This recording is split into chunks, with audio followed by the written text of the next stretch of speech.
Hey, everybody, welcome to Movies Worth Talking About, where we talk and talk and talk about movies. I'm John Carlos, and today I am joined for the first time by the host of Podcastica on Night of Living Geeks, John Pingel. What's going on, John Carlos? How you doing? Case of the Double Johns. I'm good. How are you doing? Yeah, double John for everybody. I'm doing pretty good. I'm this has been a long time coming. We have I'm, been playing the text tag for I think since the Ever. beginning of the year. Yeah, and I think didn't I think I might have asked you like last year. Yeah, I think it towards the end of last year. Yeah. And I sent you a list and then we picked from that list and now for something completely different. However, I think in that list you mentioned, and Kevin Smith, he's like Mallrats and whatever. Yes. What stuck to me was I chose this year for the 30th anniversary of Clerks. Which was a couple of days ago. Yeah. Well, it depends on which benchmark. Was it when it screened Right. at the whatever film festival in New York? Was it when it played at Sundance? When it got its that theatrical release? There's a few. I Yeah. can't always keep track of them all. Um, but anyway, this year I'm trying to do all the Kevin Smith films, if not just the View Askew films. But I'm trying Yes. to do all of them, and so yeah, I wanted to get some variety pack with different guests mixed in, and Love it. that felt like a good time for you because you fucks with the Kevin Smith. I do. Yes. And I mean, I guess we'll get into that a little more as we go along here, but yeah, I think well, I mean, I'll just get into it. This was the first Kevin Smith movie I saw live in a theater. Nice. Yeah. So somewhere in San Jose, I can't remember what theater I saw it in, but I'm pretty sure I saw it opening weekend. I vividly remember like watching it back now. I was like, oh yeah, I remember seeing this in the theater. And I had to double check because I'm like, I thought I saw Dogma, but no, I did not. All of those were, hey, you got to watch this. So that's where it was. But this was the first one I went opening weekend on, and um it was very nice to revisit it. Uh, I should mention, we all know because if you're watching, you clicked on the video title, but we're talking about Jay and Silent Bob Strike Back. Oh right. Yes. Yeah, this was my third in theaters, but the first that I saw on like an opening weekend and on Yeah. opening night. And I always felt not like it matters that much, but I always felt glad that I did because it opened up against American Pie 2. And I know that was That's like right. American Pie 2 opened number one that weekend because of course it did. Yes. But Strike Back opened at number two. And the fun little footnote was that on Friday night, it was number one over American Pie 2. Like the dorks came out. Yes. So that's always I had a I don't my opening night was like a fucking like it was like a party. It was like an Avengers kind of thing. We can get into it in a bit, but I was an extra in the movie. And Oh, I wanted everyone to come. uh, I'm like, guys, like come like not like I had a role in the movie, but like let's all fucking yeah. rally around fucking me, you know. And the other thing was I was the guy going, hey, you got to see this. Hey, you got to see that. So by the time Strike Back came around, I had like a different group of friends because at this point, like I'm out of high school, I'm in college, I have a new job.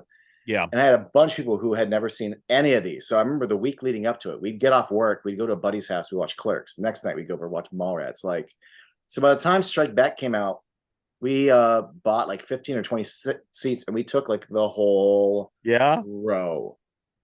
And everyone in the theater was primed to hear like, oh, there's a Chasing Amy reference. Ah ha ha ha ha. Yes. You know, tell them Steve Dave. Ah ha ha ha ha. Yeah. Like it was like seeing Spider-Man come out of the portals, you know, like Yeah, it really was. I was maybe going to save this line for a little while longer, but it feels like a love story that Kevin Smith wrote to his fans and those characters.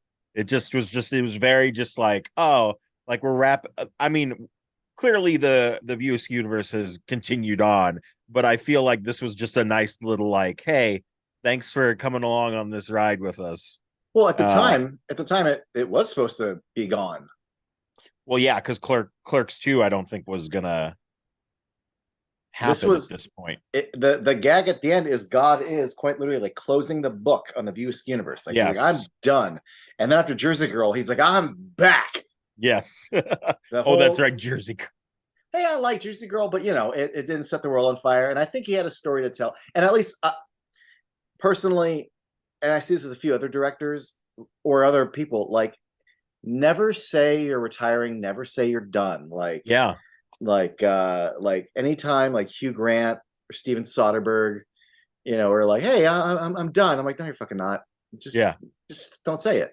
yeah. Don't So say it. don't say you're done with the View universe. She'll be back. And he was. But yeah, it works twofold to me. It works as that we're saying goodbye to this universe. So here's some callbacks, but also it works in that like Jay and Silent Bob are the supporting characters for 4 movies. So now everyone else that you loved, I mean, it may feel like callbacks, but they now get to be the supporting gags in Yes, their movie. yes, Yeah, and they tried to sell it pretty hard to people that are like, oh, it doesn't matter. It's just a fun comedy. You don't need to have seen the other 4 movies. But after it came out, he's like, we fucking lied. Like, you need to have yeah. seen those other 4 movies. It's a Absolutely. I love would. letter. Yeah, I would have been so lost if I had not seen any of the previous movies multiple times. Uh, yeah, that reminds me. I'm trying to remember if I ever wrote down. Yeah, I have this. So everyone who came to see the movie with me, there was one guy who hadn't seen any of them, but he just came along because he was my friend and for the experience. That's But fun. afterwards, we're like, "What'd you think?" Uh, he's like, people were laughing at things that like I didn't understand why they were funny, Yeah, and I kept thinking fair. about like, what would it be like if you're sitting in a crowded theater and we're starting on Dante, and some guy goes, are you even supposed to be here today? He's like, don't get me started. And everyone laughs. And you're like, why the fuck Why is that is everyone funny? laughing at that? Who is this person? Why is a guy saying, say, would you like a chocolate covered pretzel? What did I miss the punchline? Yeah, No, you need to have seen them. yeah. You need to see them absolutely if you're gonna watch this movie. But absolutely, you're right. Like, and you could feel it. It Yeah, is a love letter to fans. Thanks for sticking around. Let's yeah. have some fun. So I have a question for you because you were an extra, and I assume because I think you posted something somewhere, and I thought it was somebody else, but it apparently was clearly you in the end scene. And I remember watching it back, not to like jump around here, but I remember watching it back last night and being like, this just looked like they had so much fun just making a movie. Like everybody looked like they were just having the time of their lives. And did that shine through on that day or A little bit. I mean, you are being herded like cattle yes. and being quarantined over here and then being set over there. But there were vibes. Because also one of the scenes, I have 2 shots that both were cut out. But in the blocking for it, I had around this corner, and when I rounded the corner is where like the video village was. And every time I rounded the corner, Jason Lee was like hovering over Kevin Smith's shoulder, and they were just like grinning, big It's great. fucking I love it. grins. So you're right, because from what I saw, like, and yeah, and also on stage, there's little bits where you could tell the vibes were there. Jay when he's on stage and he's kind of shaking his ass. Yes. Initially, he also kind of wanted a stage dive, and Oh, they told him no. people ran out and they're like, no, no, no, no, no. These aren't stunt people. These are extras. We are not insured for any. Like, do not Don't hurt the fucking jump off the extras. stage. No, don't. No, the extras might drop you. Don't hurt Yeah. yourself. Like, Yeah. everything about this is so legally not. Please don't. But yeah, Please do not. Yeah. But the whole crowd. But when Jay minded, the crowd was like, "Fuck yeah, let's fucking do it." Yeah. That's great. And That's he was so even like, fun. "What? I'll do it." And they're like, "No, no." Someone else is saying no. Yeah. The other thing about it was you could tell that the cast was definitely into it, but for a lot of extras, like for some of them, like it was a job. There was like a posting Right. at the time. There was viewaskew.com and also newsaskew.com, which I think was Yes. a separate site that then got absorbed into the official View Askew family. But there was like a posting to be an extra for it. So so I know there was a healthy percentage of people in the crowd who were fans, but Yeah. I made kind of like in Fight Club with the single serving friend on a plane. I made a single serving friend for the day. And Nice. and I'm like, so do you fuck with these movies? And she's like, nope. I'm just here uh for the day trying to get my SAG, credentials. I'm like, okay, Job's a job. job's a job, man. But if you would indulge me with story time, Yeah. I ramble on for a minute because the experience is pretty great. Because at the time, it was only known as View Askew 5. We Oh, didn't know the you're plot. right. We didn't know the title. And we get to the El Rey, and the exterior is the movie theater, but then the same location, the interior is the concert. Right. But there was a good old laundromat next door, and that's where all the extras were herded. Mhm. And we're kind of sitting in there just kind of waiting to get started. And then the extra handler guy and Brian O'Halloran come in. Oh, wow. And I'm like, so already they're like, let's have fun with it. Let's send Dante in. And Dante tells us the title, and we're like, what? Well, Oh, wow. half of us who care are like, what? And he's like, and a little context so you know what's happening. Here's what the movie's about. Like, just the log line is like, they come to Hollywood to stop the Bluntman and Chronic movie. And my nipples are hard, goosebumps. And he's like, in the scene we're going to do the premiere of Bluntman and Chronic. He's like, well, actually, they said we're going to do the concert. And then they asked everyone to stay for the movie for extra. But he's like, we're doing this concert. And he goes, with Morris Day and the Time. And I swear to God, me and like maybe one or two other people went, yeah. And then everyone else like crickets. Yeah. And Dante's like, you don't know fucking Morris Day. It was like the movie. He's like, you don't know fucking Morris Day and the Time? And he's like, the bird? Jungle Love? He's like, oh man. So yeah. We got brought in for the concert.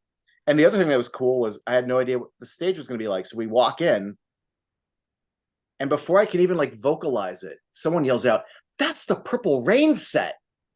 Because it's an exact replica. Yeah. And I'm like, this movie's going to be amazing. Yeah. And it was. It was. And then my one hurdle was where I was at. I felt really good about my placement. I'm like, yay. They did one take, and there was like 4 tall guys in front of me, and they all had, or not in front of me. I fucked the story up. There's 4 guys in the middle, and they were all tall. And the guy goes, hey, we need to break up. There's this big clump of guys, and you all look the same. Can we spread you apart? And they're like, you in this red hat. Keep going. Keep going. Keep going. Stop. And he stops right in front of me. And I'm like, oh, fuck. It was like a literal, real concert experience for shorter people such as myself. Yes. Yeah.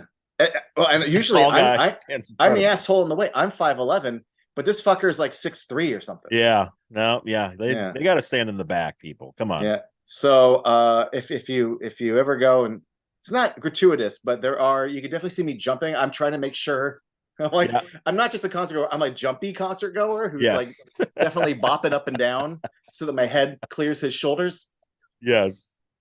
Love it. Yeah. But then the extra fun part was they said, all right, we can't ask you to stay, but does anyone want to stay and do more? Because we're doing these bits where people are leaving the theater. And yes, that was filmed later. So I was in 2 of those, and I'm cut out of both of them.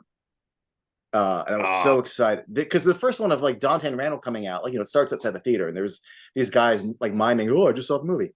And I think the idea was whether they wanted to use it or not. I'm for when Walt and Steve Dave come out. Yes. And it started to the side because the outside theater has posters along like the outer lobby. Yeah. So there was a shot of like 2 guys, and I walk into frame, and it was like from the waist up. And then as I talked to them, the camera would like whip pan over to Walt, Steve, Dave. And I'm watching an opening night, and they like cut out the whip pan and they start on Walt and Steve, Dave. And I was like, fuck. And then the other bit was Banky and Hooper X are coming out of theater. Yes. And I don't know if you're familiar with the deleted scenes, but I am in the deleted scenes because right after it cuts off, where he's like, I don't hear you complaining nightly. Yes. Stop me if you already know this or not, that Scott Mosier came back as you're the fucking Tracer guy. And he's like, Oh your no, movie I didn't know that. comes in the same jacket. He's like, hey, your movie sucked, you fucking Tracer. And then they get to another choking fight. That's great. And I walked by the choking fight. That's amazing. Yeah. I was also miserable because they told us on the phone to dress like it's winter in New Jersey. So I'm wearing a sweater and a pea coat and a scarf. Yeah. And then you get to set. Now, that's what their intention is, but none of the leads are wearing like winter wear. And when you look at the crowd, you don't get a sense that it's winter. Like no one gives a shit. So you're standing in like the crowded El Rey with like hundreds of people sweating your balls off in a pea coat and a sweater. Jeez. But wah. I had the best time. Yeah. That's an experience. Oh, and just like again, I think you're familiar. I'm a giant fucking dork about this shit. Like we were just being held inside the El Rey waiting for all the shots, and there's just like a cart o' props, and one of them was just the flat paper printouts for what you would cut out and fold into make the Nails cigarette. Oh, like the in-universe brands. Yeah. And they were all in different colors. And I'm just kind of standing there looking at them all going, oh, it's so fucking cool. Oh, man. Yeah. That's great. And some people were chatty. Talked to Walt Flanagan for a little bit. Talked to, I want to say it's Dwight Ewell, who played Hooper X. He was super nice. Yeah. Some good chats. Yeah. Good time. Really great memories. Yeah. And also getting off at like 4 or 5 in the morning and just driving to Orange County down the 101, like with no traffic, was like the best drive of my rarity. Anyway, great. So not only do I think the movie's funny, but like I will always hold a special place in my heart. Yeah, absolutely. That's awesome. Of it. The memories, man. So it was nice that we all went opening weekend to see it. But also the thing that was nice for me was I read Chasing Amy before I saw it. I read Dogma before I saw it. So this is the first time in a while where I got to go to a movie and be like, I don't know what's going to happen. Wow. Because I was really like intense about it. But I mean, I think I knew how it was going to end. And also, by the way, when you have zero context, you just know there's a Blunt Man and Chronic movie, but there's a poster and it's got James Van Der Beek and it's got Jason Biggs on it. And you're like, what the fuck? Yeah, I bet it got some nice little clues there on set. Yeah, and there's some deep cuts in there because like they're kind of like paused to check them out. But one of the posters is for Sailboat the movie, and it's just a Magic Eye poster. You'll see it's very pink. And the text is yellow. And then the other one, this is super deep cuts. It looks like a Clerks poster. It's white with just some black and white photos of food on it, like on plates. And in Clerks font, it says Bussing. Because there was a rumor for a long time that there was going to be a sequel to Clerks called Bussing. Yeah. So they're like, fuck it, we'll make a Bussing poster. That's very funny. And I think you see it when Alyssa and Trisha come out. You see it for like 3 frames and then it cuts. That's amazing. Yeah. Oh. So between that and the Nail cigarettes, I'm just like, it's like being at fucking Disneyland for me. Yeah, right. I love those background stuff, man. They're just so cool. Like just the little clues that we get of just funny things like throughout the movie that are mainly like in universe stuff. I did see one thing now that we're talking about kind of like background things.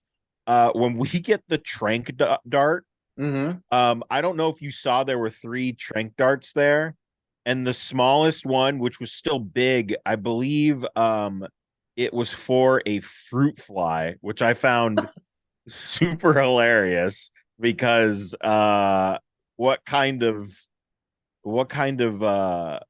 aim you would have, that'd be like some Hawkeye aim if you want to hit. I thought that was pretty funny. Just one of the little funny things that they put on in the background. I'm thinking like if the orangutan got loose, it could hurt someone, but like, oh no, the fruit fly got loose. Yeah. Unless it's like some 28 days later kind of experimentation going on.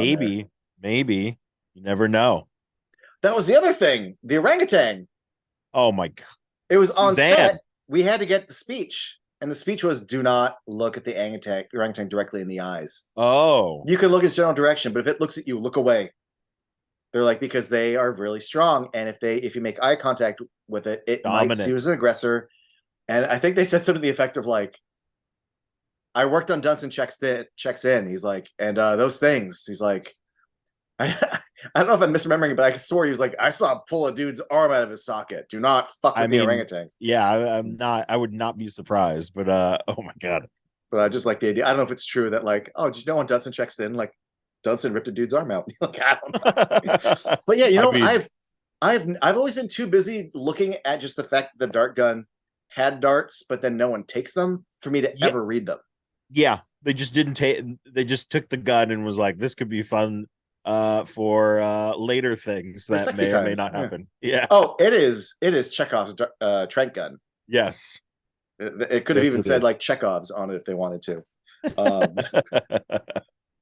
yeah, the little nitpick is like, well, if they don't take the tranks with it, then there's already one in there.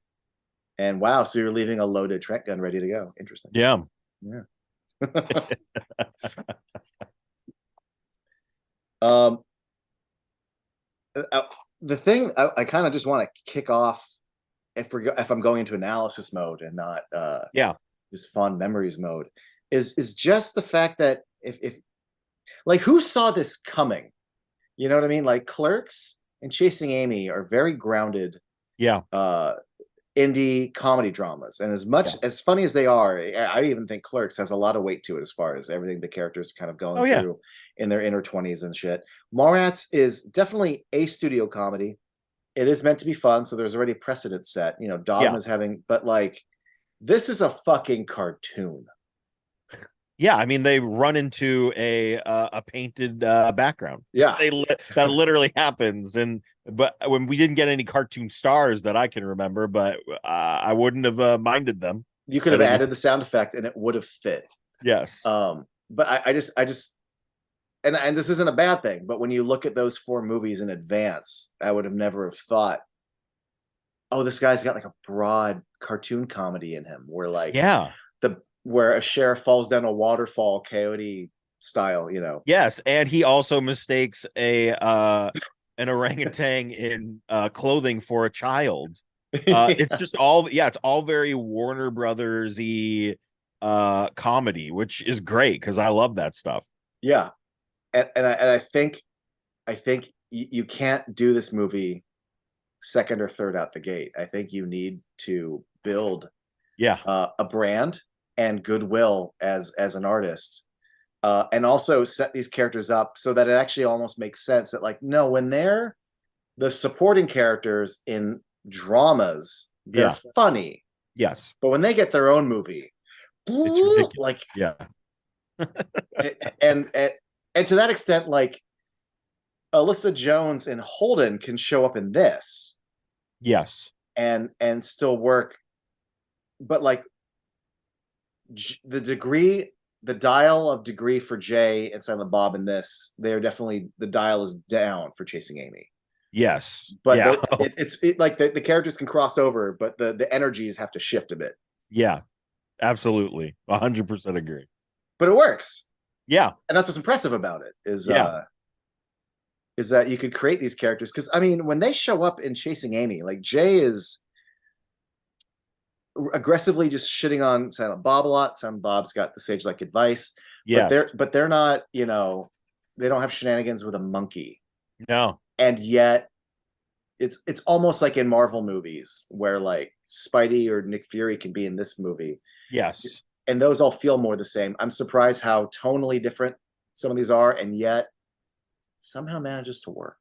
This would be like if we're likening it to like the Marvel universe, at least I mean, we'll see. This would be like if we went like Captain America, Iron Man, Hulk, and then Deadpool.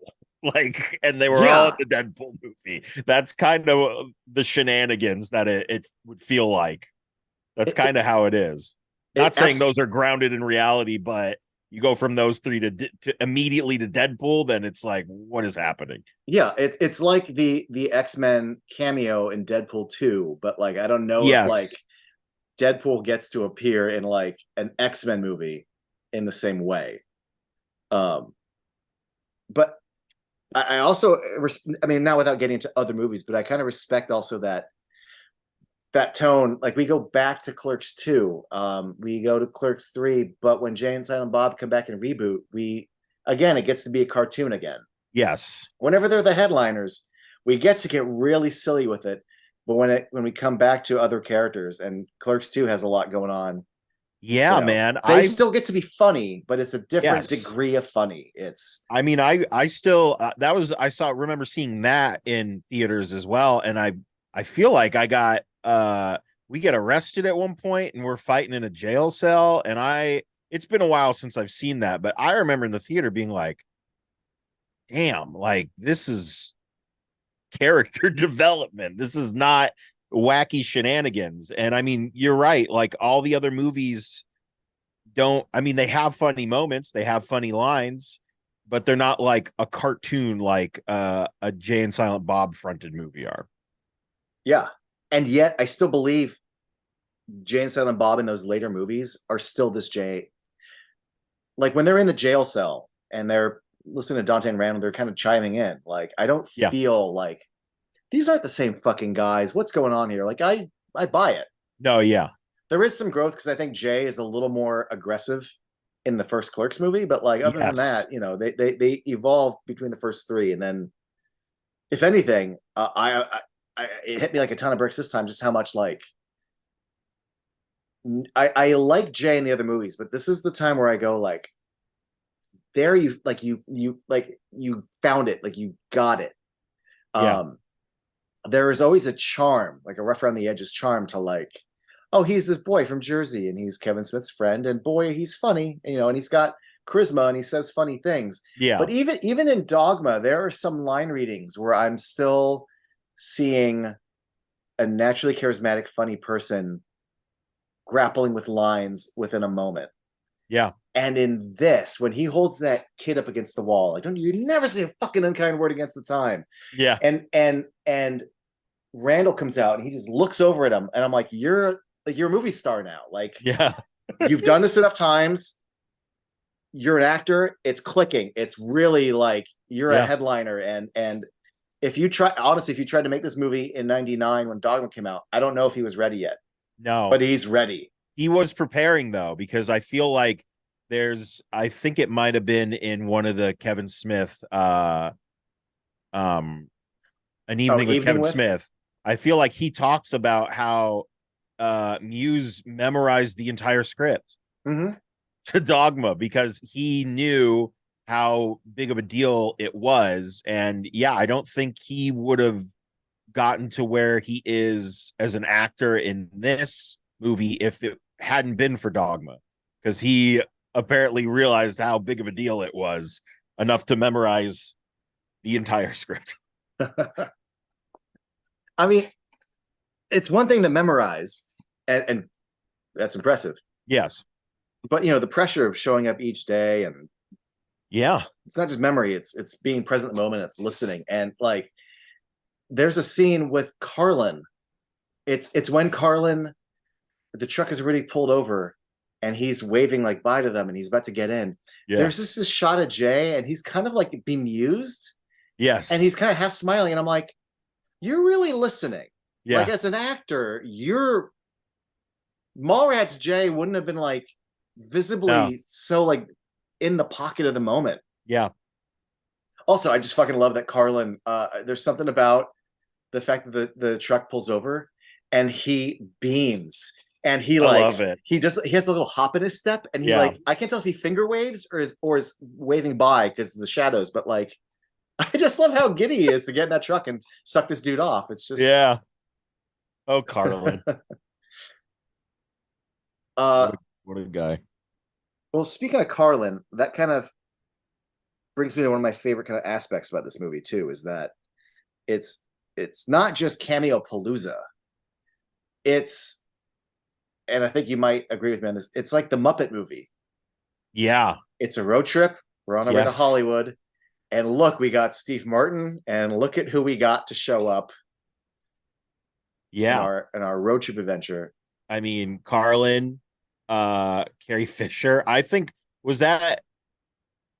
they kept that. That was like I remember in the theater, we were like, what? Like Carrie Fisher?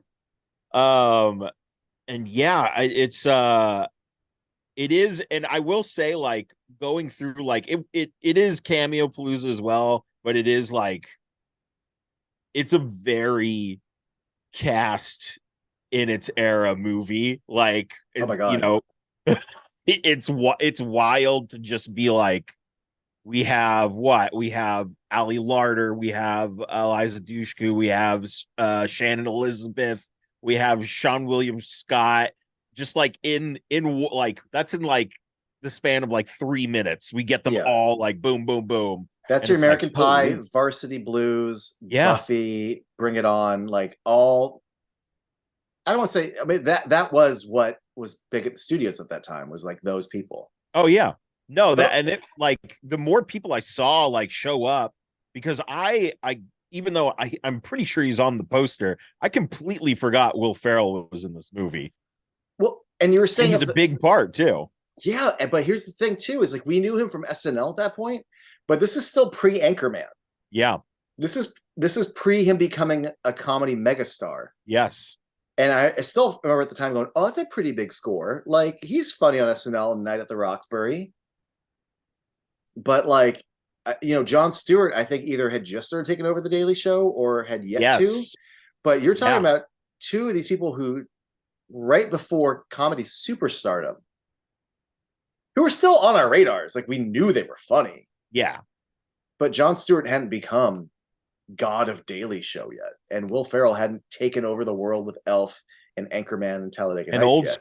old school was 2 years after this. So this And was literally just like Jay and Silent Bob and Zoolander. So he was like yeah, he was getting up there. yeah, because Old Um, School was like his Belushi and Animal House moment. Like, yes, and then Elf came out that same year, 2003. So it's just like, but not, he was still pretty well known, oh yeah, but he like, was a not, name. he was not the megastar Yeah, that he is today. It's just wild. Just a wild amount of people in this movie. But I loved Will Ferrell in this. I thought he did, like, we were talking about cartoons, like, he is a cartoon, like, he's a doofus. He's a cartoon doofus in this movie, oh where yeah, he, that where he's energy's there. yeah. It's not something Oh, he honed over years. Like, no, yeah, he knew who this character. They told him who he was playing, and he's like, I got it. I know exactly who this guy is. But yeah, I it's very like I said, like Looney Tunes, Warner Brothers cartoon, where he's just falling to his death basically, and is fine. Um, and then mistaking the orangutan for a child. Um, just a lot yeah, of great runs stuff into a room, fires off a shotgun without even looking where he's at. with the hole in the Yeah. yeah. Also, he's also the kind of character, and I love when movies do this, when a character has fallen into a pool, or in this case, off a giant, like waterfall. Yeah. When we cut to Judd Nelson in the office, and Judd Nelson.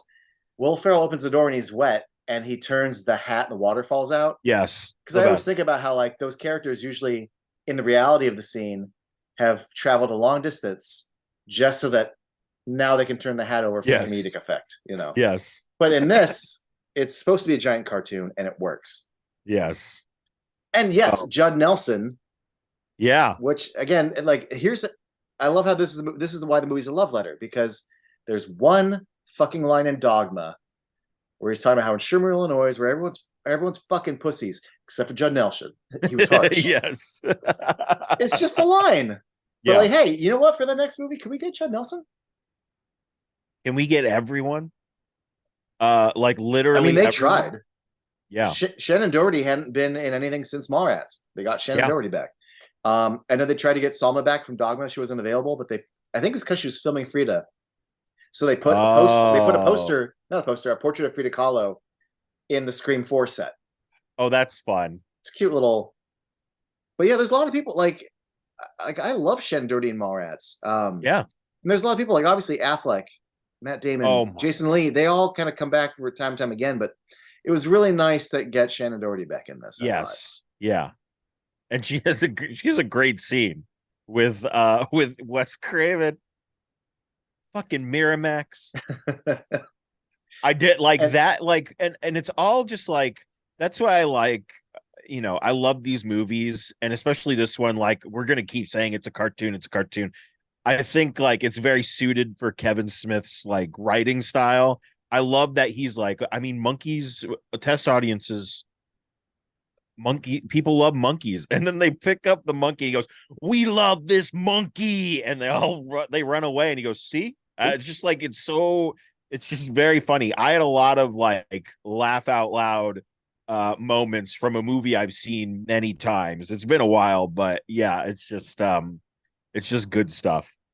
uh, I don't know about you. I'm a psychopath like this. I can remember what beats the audiences laughed at in movies I've seen Yes. 20, And 30 years later. And yeah. we love this monkey killed. Well, I'll tell you another line that kills, and I will say it every once in a while because it's literally one of my favorite line reads, I think ever. And it's when, I hope you're gonna say what I'm hoping you're gonna say. okay, so and I mean, we'll talk about the plot of this movie at some point because I think it's absolutely like it's such a logical step and a logical place to put these characters.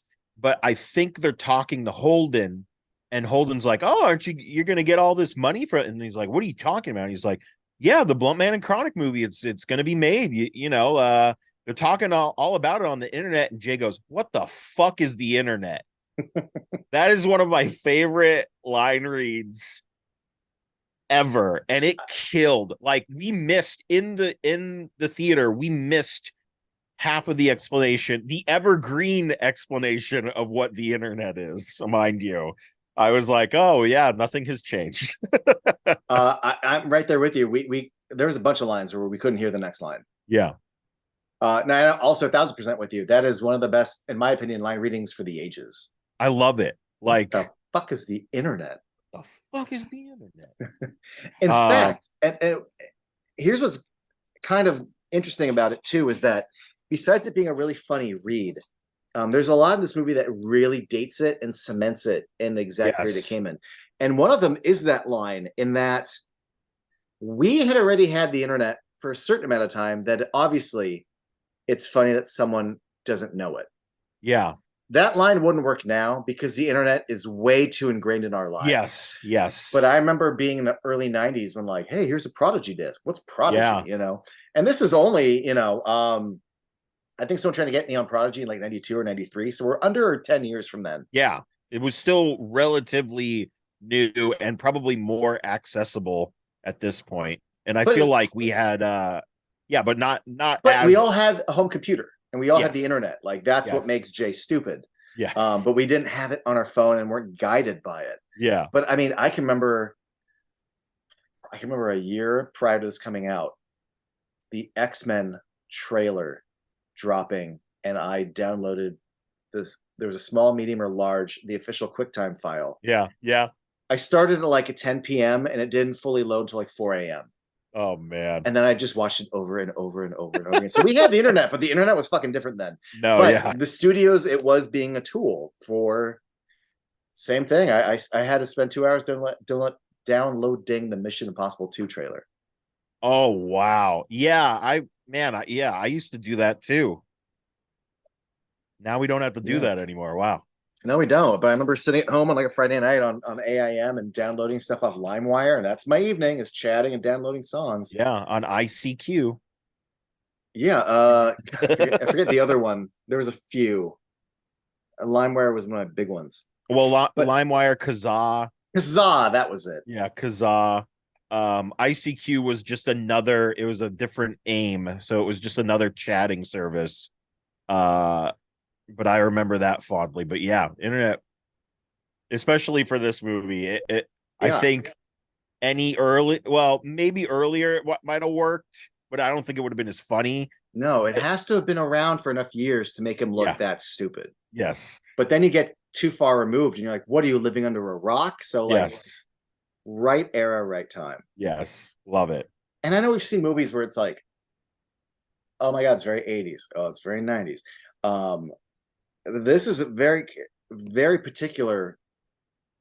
Like when I say like it came out in early 2000s, the 2000s look different just 4 years from when this came out. Like Yeah. 2001, 2005 are like light years apart.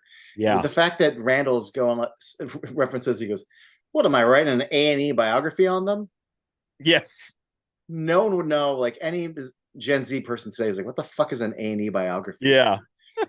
When they have Steve Kometko and Jules Asner doing cameos for E, Yes. talk about a time Yeah. capsule. Oh yeah. That was like, oh boy. I forgot that I was like Jules Asner. What? This is crazy. Yeah.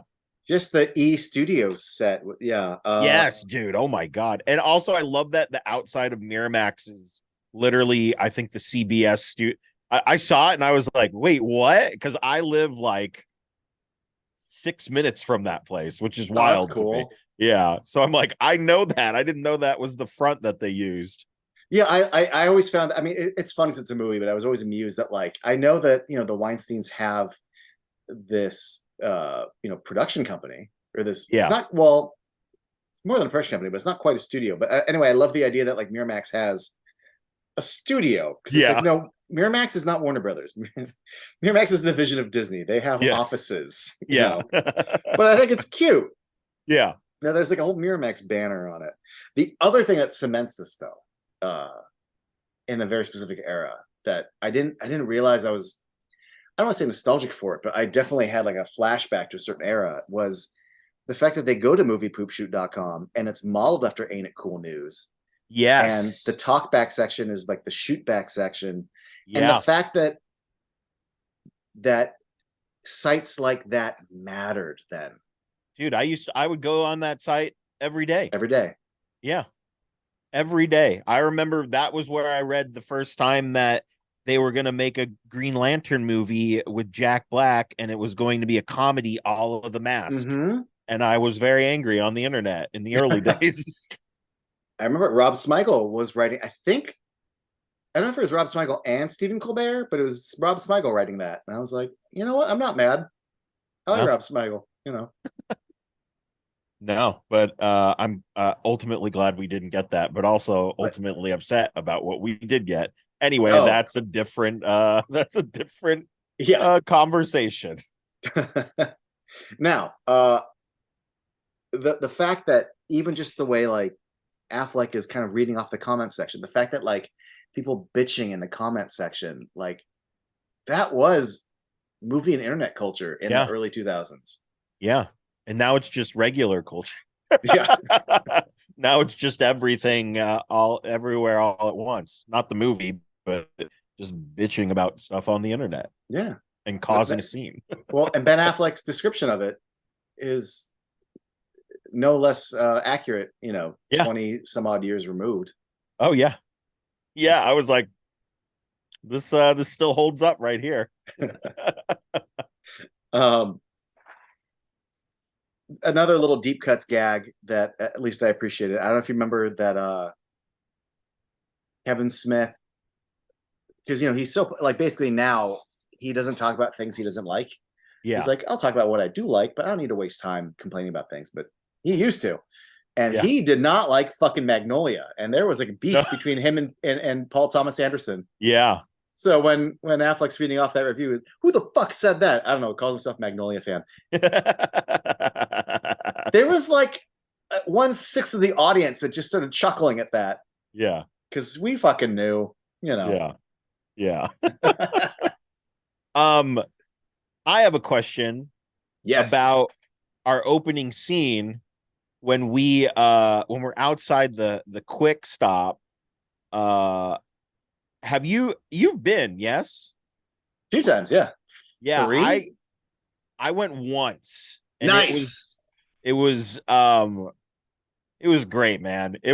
It's great because when you walk in there, the workers know exactly why you were there. Yeah. And they're just cool, but they're like, yeah, whatever, like it's fine. At least when I went. And then I also went to I actually don't know if it's still there anymore, but is Jay and Silent Bob's Secret Stash still in the same place it was, or did they move? They moved, but they moved like down the street. maybe But like not even 10, that 10 far. stores. Yeah, Oh, they're on the same street.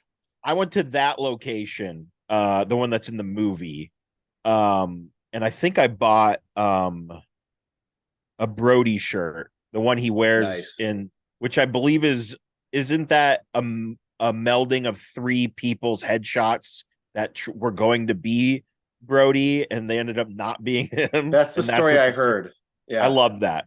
That's good stuff. But yeah, I just wanted to know your experiences, if you had gone there. And I was like, you had to have gone there. Yeah, I went post Dogma. Okay. I think I went in 99 and they had just put in the Golgothan. You know what? I might have went in 99 too. I would have to double check, but that feels pretty correct because I do also remember the Golgothan being there. That's cool. Yeah, we should have gone on the same day. We would have, could have hung out. Yeah. Years before we actually knew each other. But who knows? You know what would be even weird if we were there on the same day? I had I'm no gonna fucking find clue. out. Do you know what day you went? Like, or not day, but like what month? I think it was the fall. I'm gonna find out. I'm gonna find out and get Might back have to been you. summer. But I don't know because I went to Asbury Park and like no one was there. But if Oh every time wow. I've gone, I go to Asbury Park and nobody's fucking there. So I think that's Um, but yeah, I went back. But yeah, so I went before Strikes Back, Yeah. so that when I saw it in the movie, I went ah. Yes. But I went two more times at once a few years after, so they had the Bluntmobile in there. Oh, cool. Yeah, I That's mean very cool. they really like crammed in different Yeah. space. And then I've been to the new location down the Nice. street. I never got to go to the first location, which was they filmed for Chasing Amy, but then deleted it. But it was supposed to be the first scene, Oh, and it's supposed to be. I don't know if they actually call it Comic Toast, but it is a comic book shop that Walt and Steve Dave work at. got it. And so if you go to the Chasing Amy Criterion DVD, the deleted scenes are there. But yeah, I remember I've seen photos, I've seen video of it. Do you remember they did they did an MTV special, like a Jane Silent Bob MTV special? Yes. And they filmed a lot of like interstitials of them hanging outside the original Yeah. location. But then when they got to the one you and I've been to, like, holy shit, we could put a Bluntmobile in here. We could Yeah. put a Buddy Christ in here. We could put a Yeah. Golgothan. Like, It was great because it was a family trip, and I was like, "Can we please go to Red Bank, New Jersey?" And they I were did the like, same thing. "Sure." So I was literally just like, I was like, "This is great. This is the only thing I want to do on this trip." And they were like, "All right," because my mom's from back east. She's like, "You want to go to Red Bank? Like, what are you talking about?" Like, but it was fun. It was fun, good I memories. That I still get the same thing from people. Like when I went about almost a year and a half ago, yeah. and whenever I tell my family, because I have family in Jersey, and I go, "Oh, I want to go to Red Bank." They're like, "You want to go where?" I'm like, "Yeah, I want to go to Red Bank." And why? I'm like, "Well, there's this movie, and you think if you're getting on a plane, first of all, I don't travel just to do that, but Right, from their right. point of view, like you got on a plane and you flew out here, you're going into New York City, and you want to go to Red Red Bank? Bank. Yeah, Yeah. I want to go to this park where Ben Affleck and Joey Lauren Adams sat on swings, and she taught him about fisting. Like, what? It's the park, and I want to sit on the swings. Leave me alone. Like, let's Yeah. go.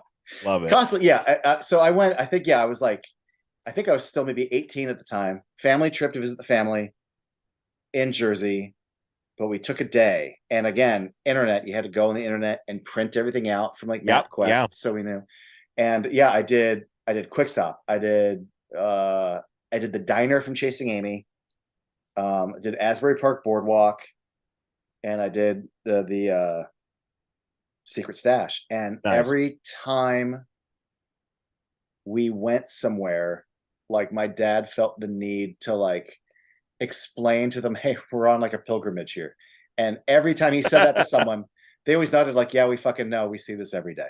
Like, but to him, he's like, "No, my son's a weirdo. No one Yeah. gives a shit about this."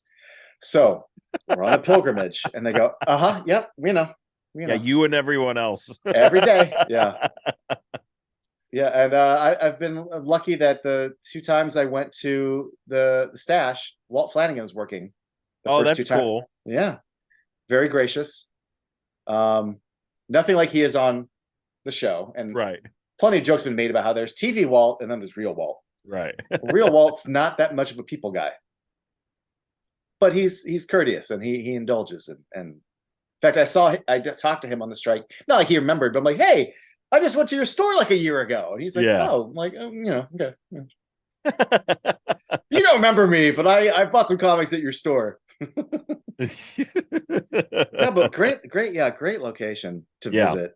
And Love it. I only hope that in the future, like if Mallrats 2 ever happens, the Twilight of the Mallrats, that they can shoot in the new store so that it can be cemented on film Yeah, that'd be cool. in the same That'd way be very cool. that the first one sort of cemented for Chasing Amy, and this one's cemented in this. Yeah. Because yeah, they filmed Reboot almost entirely in New Orleans. So Brody's store in that is not, Yeah. you know, it just is what it is. Yeah.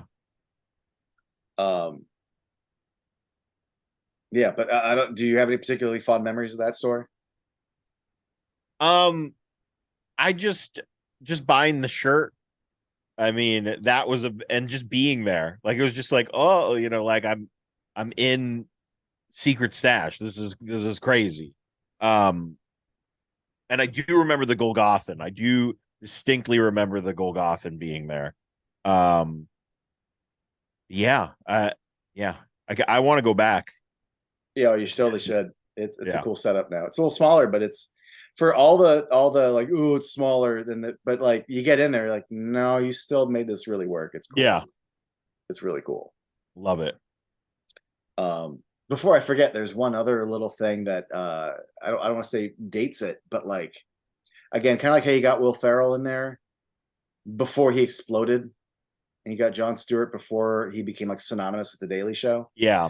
Is they have a Scooby Doo gag, and everyone in Yes. theater laughs, and then it's like a year or two later. I remember when they announced like the live action Scooby Doo movie, and I don't want to say like I'm like, who cares? I just saw them in Strike Yeah. Back. They're already live action in my heart. Like, Yeah. yeah, I'm like I already saw those live action actors in my brain. We did it. Yeah, and I was trying to look it up while I was watching the movie. Do you know who voiced Scooby? No, is it someone? This is not me trying like to pull some trivia and be If- like, it was so and so. if I I don't could- know who it was. Oh, you don't? Oh, I was gonna No. guess like Diedrich Bader or something. Oh my. Oh, and he's great in this movie Yeah. too. But once President was someone cool, because like they do shit like that. Like Yeah. when Diedrich Bader is escorting Jay and Silent Bob, and he says we've got a 10 something whatever, and he's like, oh, I thought that's a 10. He's like, no, that's disappearing a dead hooker from Affleck's trailer, and you hear the voice go, oh, that Affleck. Do you know who that is? Affleck. Do you know who the other No. security guard is? It's Ben Affleck. That's great. And I actually just looked up who did the voice of Scooby-Doo in this movie, and it is Mark Hamill. Oh, that's cool. Like Yeah. I'm like, it's got to be someone in this movie who does cartoon voices. Yes. So those are like your big two right there. Yeah. And I mean, again, if we're talking about like writing a love story, that I was watching this and I was like, Kevin Smith is literally living out his Star Wars dream of having a lightsaber battle with Luke Skywalker. Like, and I don't blame you when you reach a certain point of your career where like, you know what? Indulge yourself a little bit. Yeah. You've earned it. Good stuff. The big thing for me for Scooby, because I know that like his name is Mark Blucas. He's the guy who played Fred. Yes. Because I think he was on Buffy. Like he gets the name in the credits, but okay, it's not Velma. Who's the other one? Oh, are you saying Daphne that was Jason Jason Lee's wife, Carmen Jason Lee. Lee's wife, yeah. Wife at the time, yeah. Yes. So again, all these really like because she showed up in Chasing Amy, so like so many little, just like if this is a cookie, all the little chocolate chips for the fans to go. No. I know you. Yes. I know you. I mean, like one of my favorite ones is having it's during another great scene, which is when Jay is explaining what if there are more smart monkeys out there. Um, and we get the cigarette smoking man from the X-Files in the scene. I Uh, mean, that's a lookalike, right? no, it's literally him. Really? Because every time I watch it, I go, dude, they got a guy who looks just like No, him. it's him. It's 100% him. And That's impressive. it's just like, what is happening? This is so wild. Yeah. I So it's mean, literally him. in theory, it's like, well, I had nothing to do today. No. Yeah. Uh, because I went for the longest time. I don't know if you fuck with the Mortal Kombat movie, but Which one? the first one, like Yeah. 1995, Johnny Cage is filming his first scene, and then he's walking off the set, and there's this guy, and it's Spielberg. I'm like, holy shit, they got Spielberg to be in Mortal Kombat. And then I went for 20 years not knowing that, like, no, it's a guy who looks just like Spielberg, but he looks Yeah. just like Spielberg. That's very funny. Fuck. I'm Uh, glad you brought up the Planet of the Apes thing, because the Planet of the Apes is beloved to me. It's one of my favorite franchises. So when that happened, I'm like, wait a minute, wait a minute, wait a minute. I was like falling back in my chair, like Kevin Smith and Clerks, but apes. It's like two of my favorite things are happening. well, yeah, and I think this was actually taken. Well, most of this was taken from the Comic Jay and book. Silent Bob comic book, which I think I can't remember the exact beef that uh the Tim Burton beef, but I feel like Kevin Smith was like, I already did that or something Yeah, like that. And there was a whole there's thing. a drawing of the apes putting an ape head on the Lincoln Memorial, Yes, yes, that's what it is. and then when that movie opened up, someone said, "Hey, have you noticed that they have a thing from your comic? Do you want to?" I think it was entertainment. Someone wrote to him and said, "Do you want to issue a statement?" He goes, yeah. I'm very upset, and I'm considering pursuing legal action." And Yes. then they're like, when you Uh-oh. read it, it reads, my tone is not there at all. It just sounds No. like I'm considering legal action. Oh Well, man. that's But the other yeah, thing. that I love that whole thing. And then I think what is the line that Jay says where he goes, only humans who are as smart as me will be left, or something like that. Like, only those who are something left to bitterly cry. And then he's like, you maniacs. Use maniacs. Yeah. Damn yous. Oh, it's so good. So pointless. Um, And I love it because some of it, like, I know it's just maybe the front or side wall, but like that looks like a hell of a set to build just for a joke. yeah, it Like, does. there's some money spent for, the makeup, the horses, the whole quick stop city set with apes and clothes. Yes, yeah. I mean, like, it's not gratuitously like too much money has been spent on this movie, but like money got Right. spent to the degree that when Sean William Scott gets thrown out of the van for being a sheep fucker, there's a deleted scene where he gets up and looks over, and there's like a sheep behind like a fence on the road, and he kind of like goes up to it, and they couldn't get a sheep, so they digitally composited in a sheep. Oh, And the joke was that, like, we spent about $20,000 to do that for a deleted scene. yeah. We spent the budget on Clerks Yeah. to do a digital composite of a digital sheep. Like, Yeah. how far we've come. Yeah, seriously. Was there anything that you noticed that you hadn't noticed before in a previous viewing? There was a little subtle thing that I did not notice, but I was just wondering if you that I hadn't noticed before, and then I was like, wait a minute. Um, did you have any experience with that? I wish I had a cool answer for you this time, but off the top of my head, no. I had that somewhat recently with some of the other movies because I'm personally going through all these. Yeah. And with some other movies, I've caught a few, but this time, no. I mean, the only thing is that I noticed for the first time that there are other tranks in the Yes. case, but I didn't even bother reading them. Uh, So if anything, I had the opposite, and I'll tell you that in a moment. But tell me yours. yeah, so we get to the scene where we are stealing a monkey and we're stealing diamonds and the van explodes and Jade drops to his knees and screams justice and I never noticed that the operatic Yes. singer is actually saying justice is dead, or so Jay thinks. And I went, "Oh my god, that's great. I'd never noticed that before." I really enjoyed that little thing that I had not noticed before. But you gotta love it, right? Yes, it's great. I had a weird my thing for that is my audience was really keyed in. That got a laugh Oh wow. in my theater. Like, or so Jay. And people just started laughing. Yes, it's great. I love it. uh yeah, if anything, I when I say the reverse was that in my head, at least the last several times I watched it, I'm very aware of like cultural shifts in our world and then in movies and then how they reflect or don't reflect. And one of the things that I'm very hyper aware of in the 2000s post American Pie was just how much studio comedies became pervy, horny, and very much from like a hetero male point of view. Yeah, dude. Holy. I mean, I Yeah. could do a whole other podcast just about like the terrible domino effect that American Pie had Yeah. pre like the rise of Judd Apatow.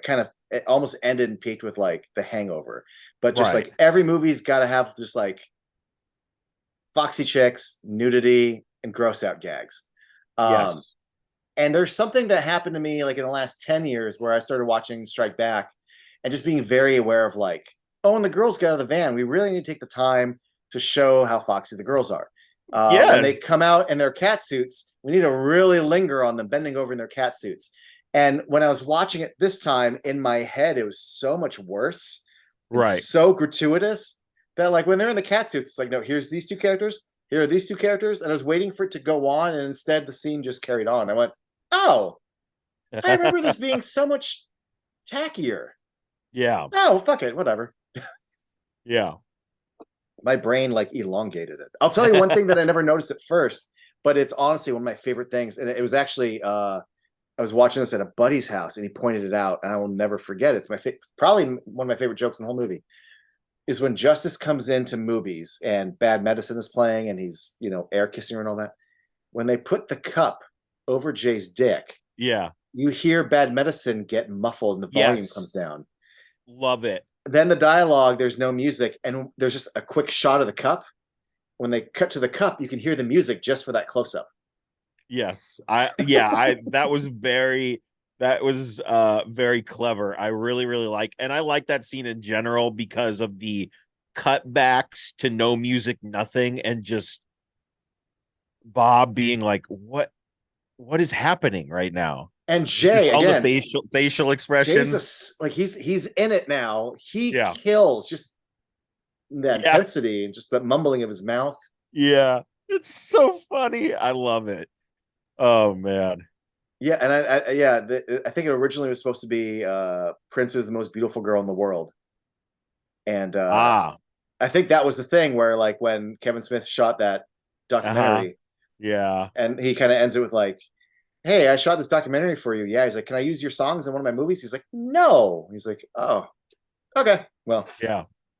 But I actually prefer it with Bad Medicine. Oh So no, Bad Medicine works great. yeah, there's something about cutting back to Jay and then cutting back to that song that really, really plays. I love it. It's very I think it's like you could have went too long with that, I feel, and I think it was the perfect length. Yeah, I'm glad you said that because that just taps on a little thing that like obviously I love Kevin Smith movies. Yes. When you go to them, primarily you're going to get an earful of dialogue. It's what he Yeah. does. I like Dogma a lot. Yes. One of my small notes though is that some scenes the talkie goes on Too long. a little bit at times Yeah. where I start to feel like, show me, don't tell me. Right. Um, this is the most like efficient. This is like the rise of, because I know Kevin cuts his own movies, especially now. I think it used to be him and Mosier, and he talks all about brevity and just trimming the fat and cutting everything out. And it's not out yet, but I know that the 4:30 movie, I think he got down to like under 90 minutes. And at one, Whoa. That yeah, is unheard of right. nowadays. And I know like Clerks 3 at one point was 2 hours. He's like, no, I think I can get Clerks 3 down to like a 90-minute movie. I think I can make it the shortest one. And he did. Love it. But I think you start to see that with this because even though it's more of a cartoon and less of a yap yap, let's listen Right. to the dialogue sizzle and pop. It is for the first time I'd say like a really tight edit. Yes. Yeah. I didn't feel like we hung around anywhere too much. I feel like all the gags were well timed. And I feel like if we did a gag more than once, it wasn't like didn't get tired of it. I mean, Mm-hmm. for instance, every time they broke the fourth wall was absolutely amazing. Every time they did it. I think they did it 3 or 2. Might have been 2 I times. think it's 3. Because we get the Because who would pay to see that? We all look at the camera and Kevin Smith goes, tee hee, which is great. And then we do the what is the other one? You do the safe movie and then you do the movie you want to do. You do the safe movie and then you do the one you want to do. And sometimes you do a favor for a friend and they both look it's great. Both of those are great. There is a what is the third one? the Will Marshall, Ferrell. where they're talking about the heist was done to divert from here. It's like, well, that sounds like the plot of a bad movie. Yes. Yeah. Yes. Yeah. And a fourth probably would have ruined it. So, stick to Yeah, I 3. will say about the Will Ferrell one that I do really like is they look at the camera and then we cut to a side shot and he's still looking for something where he was looking, which I I always think is great. and I buy it as like they're cops looking at the scene of the crime. Yes. Like it just feels like, oh, I'm looking at the jewel. Yeah. You know, we were talking about the edit, and it reminded me of something that when this came out, I couldn't stop raving to people about one factor, and for a few years, it was my number one rave, which was that up until this point, I had never seen a comedy that, in my opinion, was so jam packed with humor. Yeah. And it's funny because at the time, I'm like, I can't believe within each given scene, like this character says something funny, but this guy, his retort is funny. And then Will Ferrell will come in and then something funny, like, and there's gags, there's throwaways, there's deep cuts, there's big bits, Yeah. there's a I mean, monkey. Like yeah. just the what's interesting is that the comedy landscape has changed a bit. Different kind of rhythms have taken over. And I have seen movies that are actually more tight, more jam-packed, that this I don't want to say this movie's quaint by comparison, but like I no longer feel that way about this. But in 2001, not to sound too hyperbolic, I hadn't seen anything like this. Right. I'd seen Yeah. I mean, funnier movies, maybe, like yeah. Ghostbusters or something. But Yes. there's lulls and there's these peaks and valleys. But Strike Back, it's like whatever scene we have that you would normally jam in like 2 funny bits, we're gonna fucking jam in 5 or 6. Like this movie's always fucking Yeah. delivering. And I think everybody in it is funny. Even the pizza delivery guy, the way that he hands her all the pizzas is like, well, no charge, just walks away. It's just all great. Like everybody who is in this movie. Oh, and I mean Tracy Morgan, Oh my god. with even the guy who I don't think has any lines, No. his reactions are funny. It's just like, and I love that. What does he say? I don't know what the fuck you said, little kid. You're special, man. And you reached out and you touched your brother's heart. That's also another line that I love. I don't know what the fuck you just said, little kid. Love it. Yeah, that guy, that other guy, because he I don't know what he did on set, but I know originally it was supposed to be Tracy Morgan. Oh, And Tracy Morgan's like, yo, can I get a guy? Like, can I get like a silent guy? I want a that's silent funny. guy. Oh, All yeah. I right. mean, that makes sense. Yeah. I Oh love my their God. cards, their dealer cards. I love that. That's just so fun. Actually, I think didn't they start selling those? They Mhm. did. Yeah. When I cosplay a Silent Bob and I have my card. Oh, I love it. That's great. Yeah. Very cool. And we're talking about cameos. I think one of my favorite cameos is Paul Dini. Mm-hmm. I think that's just like such a subtle, very cool little cameo. You guys look pretty badass. You guys look pretty badass. Clapper walks away. I just love that. That's the great. the pizza guys also. It's Joe Quesada or Quesada. Yeah. Like If you remember Chasing Amy, we got Jason Lee's wife. If you know comics, we got fucking comics people in this. Like, Yeah, it's great. It has something for everybody. yeah. And also I think it's kind of oh yeah, because Harley Quinn had been born, so you've now got like the co-creator of Harley Quinn, Yes. you know, in a very uncuttable gag, you know. Yes. Love it. Even she's a cameo technically, you Yeah. know. Yeah. That Yeah. always like my I always think of my dad every time the line where Silent Bob's mom puts the hat, she says, "This will keep the sun out of your eyes," but she puts it on backwards. Backwards. Because my dad fucking hated people who wore backwards hats. He hated Yeah. when I did it.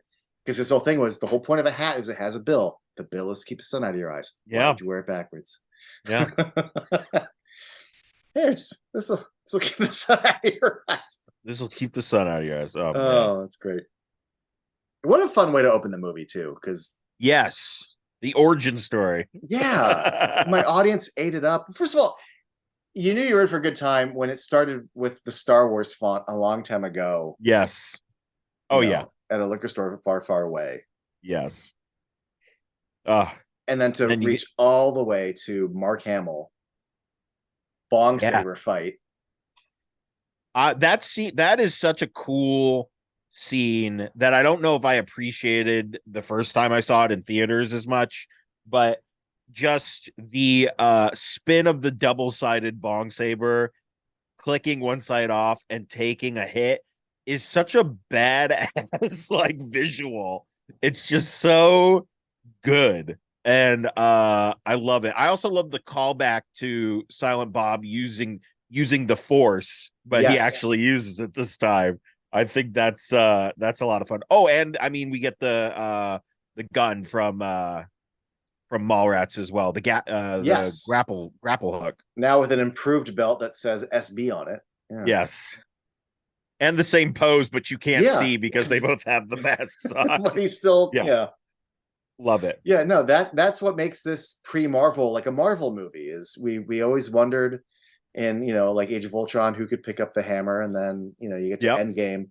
And to me it's the same thing with the Silent Bob and the Force. Yes. All these little Absolutely. payoffs that you didn't really know you needed to have paid off, but it turns out, oh, there's a payoff here and I love it. Yeah. I actually really like the fact that the actual fight between Cockknocker and well, actually both of them is shot and edited really well. Like the joke doesn't work if it's like a wide and it's kind of a comedy and they look kind of stupid. The joke works because like it's pushing in, it's a hard cut to like over the shoulder, and Yeah. like really work. Like I actually kind of like it on its own terms as a lightsaber fight. Yeah. And I like the It's filmed knockoff differently than pretty much everything else.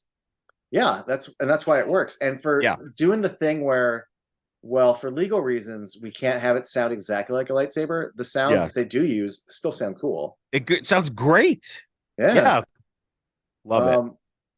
Also, I just really appreciate because I love how like unabashedly immature this movie is. Yeah. Yes. Cockknocker's lightsaber hilt is a vibrator, Yes. and that the blade doesn't just turn on; it like vibrates on. Yes. But the fact that when his hand gets cut off and it falls off, it like spurts a little like lightsaber goo. Yeah. Like Not again. That's also that's also a very cartoony, Yeah. like, oh boy, it's a living. It's like that. Like yeah, that. it feels like Mad Magazine at times. That's a very yeah. Well, the other aspect of it is, I said Muppet movie, but when I first saw this, my first impulse was like, oh no, it's Pee-wee's Big Adventure. And that's a funny point because I always got, and I don't think I got it this time around. I always likened the releasing of all of the animals to the fire in the Pee-wee movie where he comes out with all the snakes. Like I feel like I remember it differently. I it might be an homage to that, but I don't like when I watched it back, I went, oh, I don't know. And I actually deleted that note. But now that you mentioned that, I also I feel like, yeah, that might play a part in that too. If I remember my trivia correctly, my BS useless knowledge, Kevin Smith had no intention of making this feel like Pee-wee's Big Adventure, and then when it was pointed out to him afterwards, he's like, "Oh yeah, they do hitchhike and go to a studio, and there is a gag with a fake wall, and they do get on a bike, and they do release animals." Like, Yeah. not complaining. I because personally I love both. So Yeah, no. again, you take Jay and Silent Bob and you mix up Star Wars or Planet of the Apes or Pee Wee, like I'm happy. Yeah, absolutely. Uh, 100%. and the and this is even before I think he got. I don't know if he got cast or not. You can't see it in the final cut, but when they're on the bike, Daredevil is they're filming a Daredevil's Daredevil in there. sequence. Yeah. And you don't see it, but the director's chair said Mark Steven Johnson because he was about to start filming Daredevil. Oh. I'm like, that's nice. Yeah. I mean, technically, this is the first movie adaptation of Daredevil, right? Technically. Yeah, technically. Yeah. Did you notice like I started like at some scenes I started like Easter egg hunting. Did you notice the Reservoir Dogs? Yes, they're Yeah. walking, and one of them's got the gut shot. Yes. Yeah. I thought that was very cool. I feel like there was something else in there that I mean, obviously the ET reference. Only Ben Affleck can stop the Moon Raper. Oh my god. Nah, no, bullshit. I didn't have a hooker today. That's also just a great, ridiculous Goodwill Hunting 2 hunting season. Are we gonna have a problem? Again? It's just like so ridiculous. Well, and the Yeah. fact that they got the blonde guy to come back. Yes. I love it. It's great. Well, not just the blonde guy. We got Gus Van Gus Van Sant to Sant. come Yeah. counting money. And what a good sport. Yes. Such a good sport. Him and Wes. Yes. I forget which one did it first. Let's see, because I think Scream 3 came out in 2000, I think. Or was it early 2001? One of them, but the gag was like, hey, Jay and Silent Bob are in Scream 3. That's what I was going to ask. Do you want to come do Strike Back? Or was it, hey, you're in Strike Back, do you want to be in? But either way, the thing was, you cameo in my movie, I cameo in yours. Right. That's exactly when I was going to ask you because I couldn't remember like they were in, I'm very sure they were in a Scream movie. I'm not a horror guy.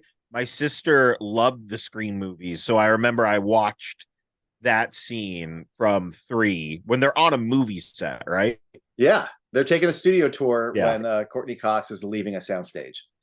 Love it. And and because she's, they go, hey, isn't that TV news chick? Hey, what's up, Connie Chung? Say hi to Maury. And she flips them off. And that to me, at least for my headcanon, cemented that the Scream universe and the Askewniverse are the same universe. Oh yeah, no. And then my extra nerdy. I know you don't fuck with horror movies, but in Scream 4 and 5, Marley Shelton plays Deputy Hicks, who then later becomes Sheriff Hicks. If they're in the same universe, I like to imagine that she's like a distant cousin to Dante and Gil and all the Hickses. Yeah. Oh my god, that's my headcanon. It's like, that's funny. You can't. If you're in the same universe and you have the same last name, you're related. My book. You're related, absolutely. In fact, this was the first time that like they didn't invent a 5th Hicks. They're like, no, we'll just bring Dante back. Yes. Yeah. and like you watch all these movies and they all kind of exist in the same kind of universe, and we watch them over and over. But that was exciting because like we hadn't been back to the Quick Stop. No. At all. They say at the end of Dogma, yo, we should go to Quick Stop. You're right. And in color too. So like it was like a warm hug almost, like, oh, my old friends, like I haven't seen you guys in like on the big screen again in like 7 years. This is great. Yeah. More so than like, it was nice to see Holden and Alyssa and all that. But oh yeah. The other little tingle for me is that like it's okay, so like it's neat, like in Mallrats and in Chasing Amy, they always reference Rick Derris. Yeah. But hearing Brody say the words, Dante and Randall slapping through restraining order. I'm like, Brody knows Dante and Randall by name. Yeah. Like, that's neat to me. Um, Yeah, it's fun. like, of course he would know them, but in Chasing Amy, we only see Jay and Silent Bob meet up with Holden, even though we know Holden and Banky have made a deal with them. But it Yes. was exciting for the first time to see Banky go, "You guys, what are you doing here?" I'm like, "That's right, because you Yeah. would know them." It expands the universe visually, even though the universe on paper already existed. Yeah. I eat that shit up, Yeah, it's great. I love it. and that continues to happen to this day. Like, it's such a dumb one, but in Reboot, uh, the Mackenzies and Yoga Hosers, their mom is played by Jen Schwalbach Smith, and Oh, right. she works in movies in Reboot, and they refer to her as Mrs. Mackenzie, and I'm like, oh, Yoga Hosers' mom. You all, like, Jay and Silent Bob have met, you know. Everyone. And little did they know that her daughter is the identical twin of Jay's daughter. Wild. Wild stuff. We touched on this slightly, but I kind of want to just go back to it for a second because it cracks me up. Sean William Scott as the dirty sheep fucker. Yes. What cracks me up isn't the actual gag itself. What cracks me up is that when Jay says, "Hey, come over here," and he does this whole thing where, like, "Oh, you fuck a sheep? What? Yeah. No. If you were a guy, sheep." He goes, "Yeah." No one can hear that conversation but the two of them. And he goes, "Yo, this guy's a sheep fucker," and he throws him out. What makes me laugh is I'm like, you could have just thrown him out. You didn't. Yeah, you didn't have to do all of that. Yo, come over here, and then just throwing them out. Or yeah. You said what?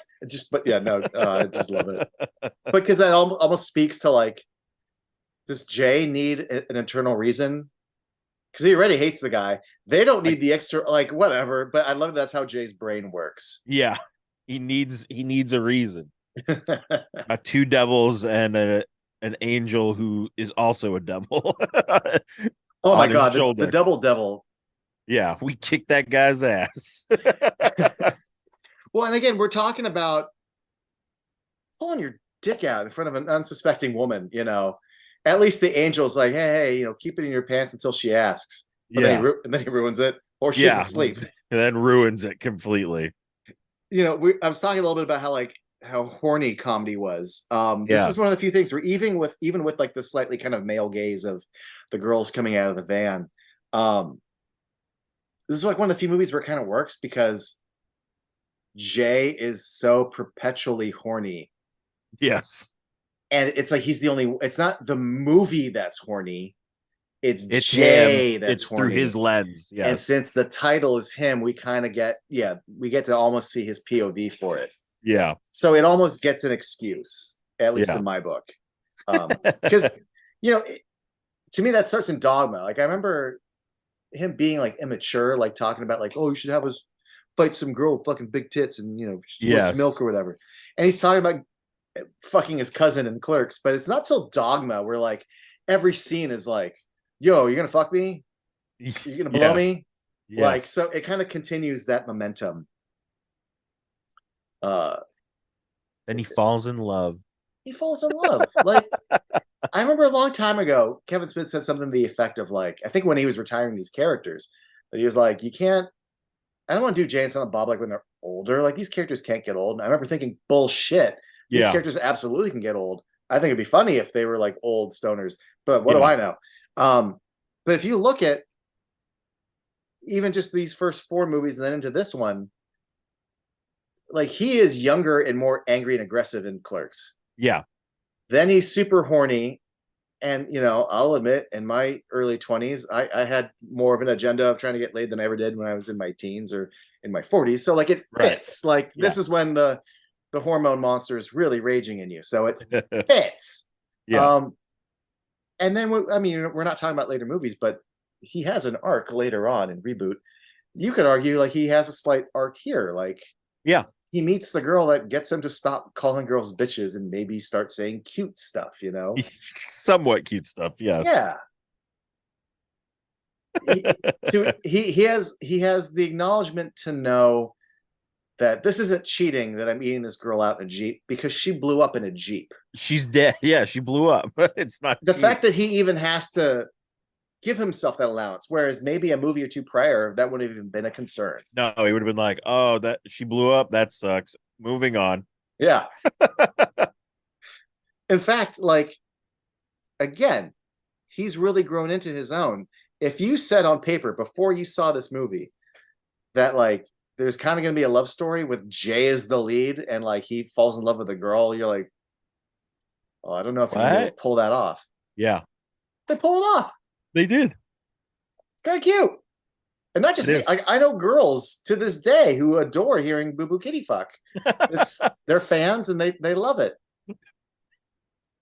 I forgot about Boo Boo Kitty, but I'm glad it's back in my life again.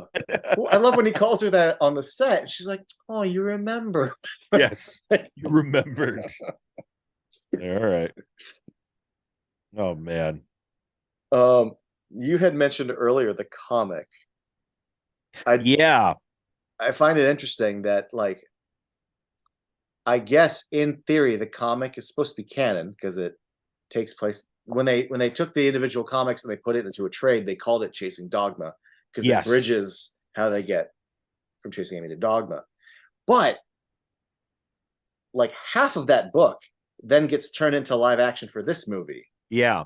So I don't know if this movie decanonizes it or if they just Has whatever. Kevin Smith ever addressed that or no? Not to my knowledge. Huh. And I you know, I read a lot and I listen to a lot, but that I know he's talked about how, like, well, we adapted the thing that we already wrote and applied it to this movie. But, you know, if you wanted to be like a dork about it and be like, oh, that's Yeah. canon, like, hypothetically, Jay got instead of Bob got chased by two sheriffs and did the fugitive all over again. You know, I'm like, Yes. nah. I think it just becomes the movies of the movies, and the comic is just a fun thing. But, Yeah. and also it's such good material. Like, Oh yeah. why wouldn't you? Yeah. Absolutely. Another thing I appreciate about this movie, it's not just the actual fourth wall breaks where the characters look at the camera, but that there's something about, like, Clerks, Mallrats, Chasing Amy, Dogma, all, as far as the Askewniverse is concerned, happened. Yeah. For some reason, in a Jay and Silent Bob movie, kind of like Deadpool in a way, they can refer to Mallrats as a movie. Yeah. Talking Me into Dogma Yeah. was one thing, but this, you know, like, it's a weird, like, I normally hate when things like that happen. Like, it used to really bug me on, like, I think it was The Flash, which it's a show I fucking love. Oh, I also love The Flash to a point. That's not a pun intentionally. But there's an episode where Cisco was wearing a Bazinga shirt, and I'm like, no, but in Big Bang Theory, The Flash is a comic book that exists. So how can you be wearing a Bazinga? Oh, I've just gone cross-eyed. But there's a charm to it in this where they can acknowledge that Mallrats and Dogmas were movies. Yeah. Because there's something. But we're also events that happen, kind of. Yeah. Yeah. Where the joke is, why didn't they adapt Holden's other comic? You know, the one based on your relationship. Chasing Amy, that would never work as a movie. And then Trish is like, yeah, but so it's like they get to me like a Deadpool allowance. Yes. But only when it's Jay and Silent Bob in the title. When we go back to Clerks 2, Mallrats really happened and this all really happened. But you know, when you get to Reboot, there's jokes about Tusk. There's, you know. Yeah. But I find it fascinating that, like, I don't know, just the fact that they can make a joke about, you know, well, at least it was better than Mallrats. Yes. No, it's fine. It's just that more of the charm of having Jay and Silent Bob as your headliners. Yeah. Yeah. Yeah. Just it's yeah. Again, well, I've been saying Deadpool, but in a weird way, it's also slightly, I don't know, like reminds me of, like Bugs Bunny a bit. Like there's a charm and an Animaniacs, allowance. yeah, Yeah, stuff like that. Absolutely. yeah. I've talked a lot about Jay coming into his own, and I think I'm right, but Yeah. something's got to be said about Silent Bob in this movie because The you've got, Ever the Gentleman.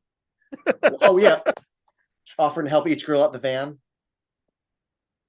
It's So great. sad, so Love it. sad. Except for Justice, who actually takes his hand. Yes.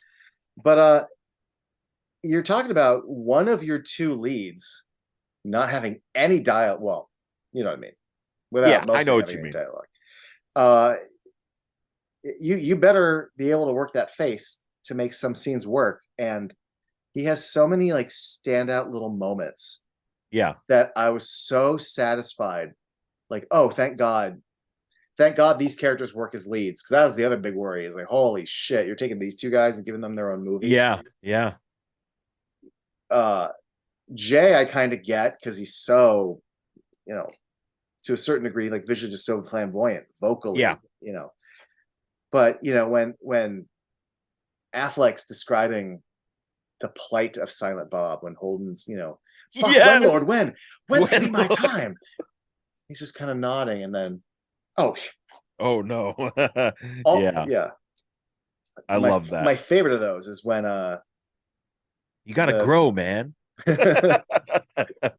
when he was gonna give Jay the blowjob in front of Dietrich Bader. He's like, "Ooh, Yes. dude, you're really gonna suck my dick?" No. Yeah. Yeah, the like the shaking of the head no into the I think that was another fourth wall break into the yeah, Oh yeah, I was gonna do yeah, it. Yeah. yeah. One of my favorites is it's not the bigger ones; it's all the little ones. When the girls are referring to Jay and Silent Bob as retarded, and Jay goes, "Yo, she called you retarded," and Silent Bob tries to explain to him and goes, Never mind. "It's Yeah. just like it's like a flick of the wrist, and then and it's all in the eyebrows, man."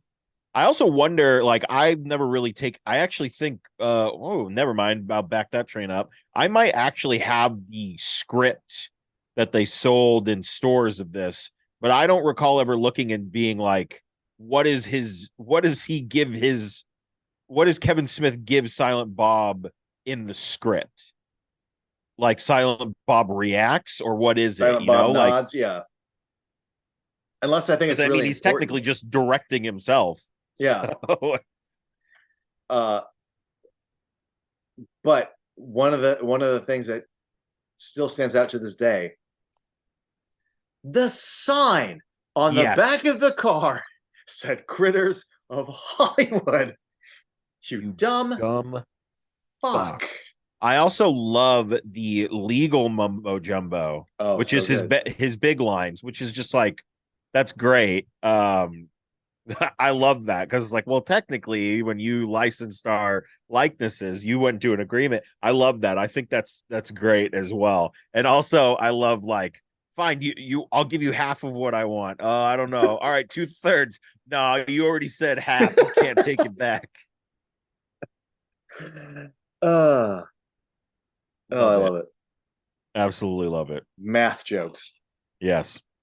One of the things that did stand out to me this time, and I actually started kind of keeping track of them. Not complaining, but I remember when this movie got slightly in hot water when it came out. That for all the goodwill at the time that Chasing Amy had made with Glad, um, Yeah.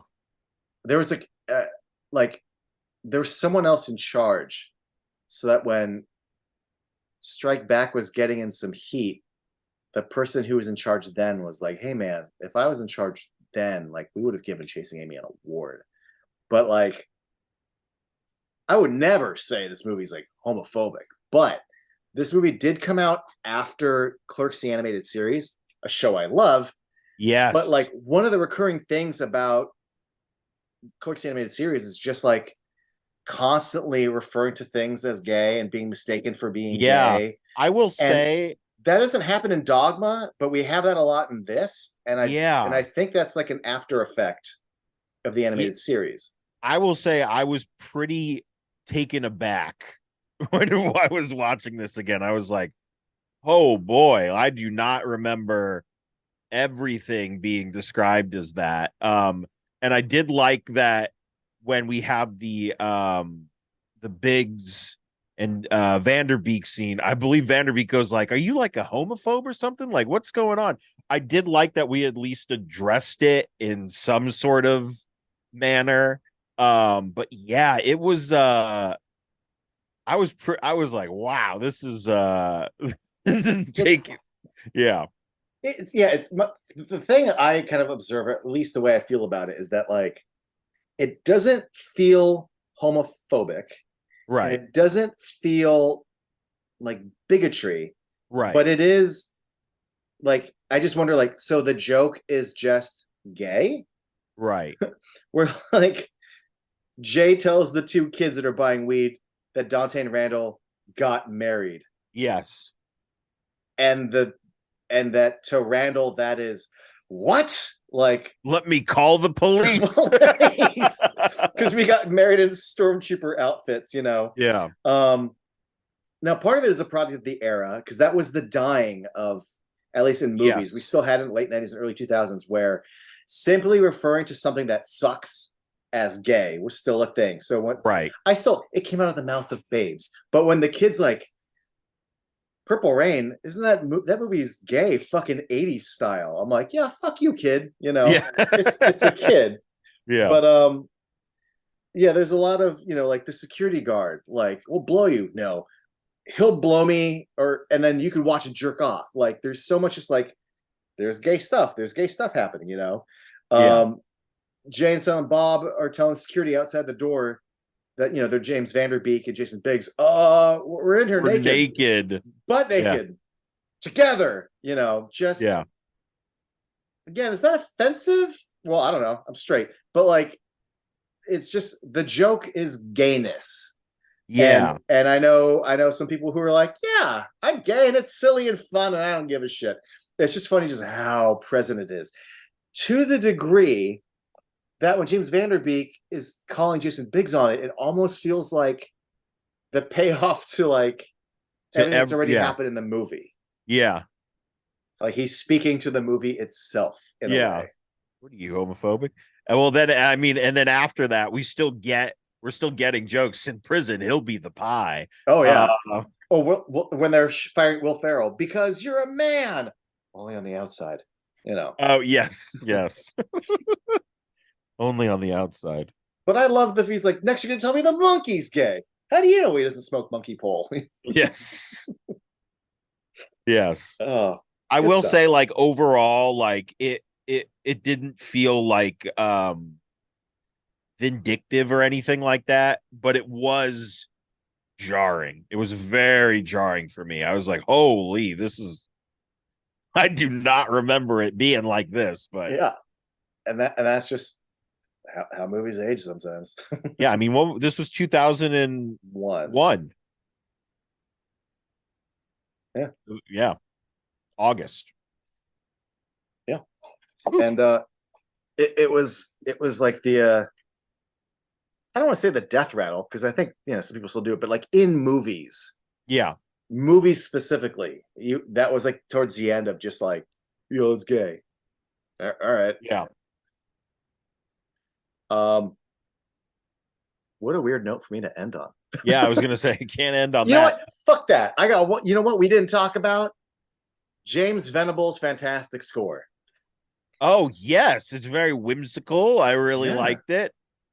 It was I usually don't take note of music, but I did. I thought all the chase scene music was great. I thought the music in the jewel heist was great as well. Mm-hmm. Like those were a little like stand out to me. And not just like the score, but the soundtrack in general was, I think, like this put, at least for because I got high on the map, the song at the end, Uh I huh. feel like that put that song on the map. And also like um It how many absolutely people want did. to kick some ass, which is just, I was like, oh wow, like it was bringing me back uh a lot. But yeah, I mean the score was great, and I mean all the popular songs that were on the soundtrack were also Yeah. very great. And I love Jungle Love is just great. And there's a whole, I think, I don't want to say generation, but the people, like all those extras who didn't know fucking More Stay in the Time, You knew them after that. you knew them after. Like you might only be able to name Jungle Love, but at least you know it. Yeah. Yeah, I remember because I got high, I think was one of those, you see this with movies a lot, where like the album's coming out, like this is our single, we're tying it to this movie. Well, and Kevin And Smith directed it too. He and then directed he the did the video, yeah. yeah. But I remember at the time the thing was, and I think this is actually really fortuitous. I love when things like this happen. It was supposed to be Howard Shore doing the score because he did Dogma, but he was unavailable because he was about to do Fellowship of the Rings. Oh. And I'm like, yeah, that's a pretty good gig. I get it. But James Venable did the score to the Clerks animated series, and they're like, well, this is kind of like a cartoon. So since you've already scored cartoons, Yeah. and it really, really works. It I don't always like when music is in on the joke and supports it, but it depends on the movie. And in this, there's sometimes just like a little bass line will go when Yeah. like, Data is presented or someone looks, Yes. and it really, it's good stuff. Yeah, absolutely. Music was also was spot on in this. Absolutely loved it. And that's a lovely note to end on. There we go. There we go. Yeah. Actually, I'll leave us with this though, because we talked a lot about people, but I don't think enough credit was given to Sissy, Missy, and Chrissy. But But not justice because she didn't fit the rhyme. shouldn't fit the rhyme scheme. But no, but there's a whole history of going all the way. I'm sure even before, but I think of Faster Pussycat Kill Kill, just like the women on the road. They're bad girls. They've got a switchblade. What a fun trope to play with. Yeah. And they all like, I really, really fucking believe Eliza Dushku as like a bad girl. I believe Ali Larder as a complete psychopath is what it felt like. He was Absolutely. out of control. Yeah. And she makes a good fart rip face. And we don't see enough girls in comedy doing farts. Right. So God bless Kevin Smith for that. But the Oh. fact that they have the speech with Justice at the end, it's like, well, we lied to you because we're really international jewel thieves. And Silent Bob's like, Of course. oh, of course, Of course. Oh man. I'll admit I hadn't ever at that point in my life seen a birth control thing. So when they bring out the sound reader, all these female laughs were happening, and I'm like, what's so fucking funny? Yeah. The little toss of it, that was great too. I Uh-huh. love that. That was fun. But usually there's like the pills you have to take, and then like the dummy pills. So I like that there's like the green and the red. Yes. That's good shit. That's good shit. All right. Thank Love you it. for joining me. You're welcome. This was fun. It was a good time. Yeah. And hopefully I'll have you on again in the future, if scheduling permitting and all that. We'll figure it out. We Yeah. figured this out, so Yeah. You guys you don't know what it was like to figure this out. yeah, it was a lot. Yeah. Where can they find you if they You like you and want to if they like see me, more? you can find me on Instagram, and I'm still gonna call it Twitter. Oh, I still You can do. find me there at JP Thrice. So JP and then the band Thrice, but that's not the reference. Oh, Um, you can find me there. You can also find me on notlg.com. That's where I have my Doctor Who podcast, Podcastica, over 300 episodes now. Yeah, we're running out of stuff, but it's fine. And you can also find me at show.com, where I do a professional wrestling stream every Tuesday night. It's called That Wrestling Show. And yeah, that's pretty much everywhere you can find me. he does a lot, folks. Yeah, I do.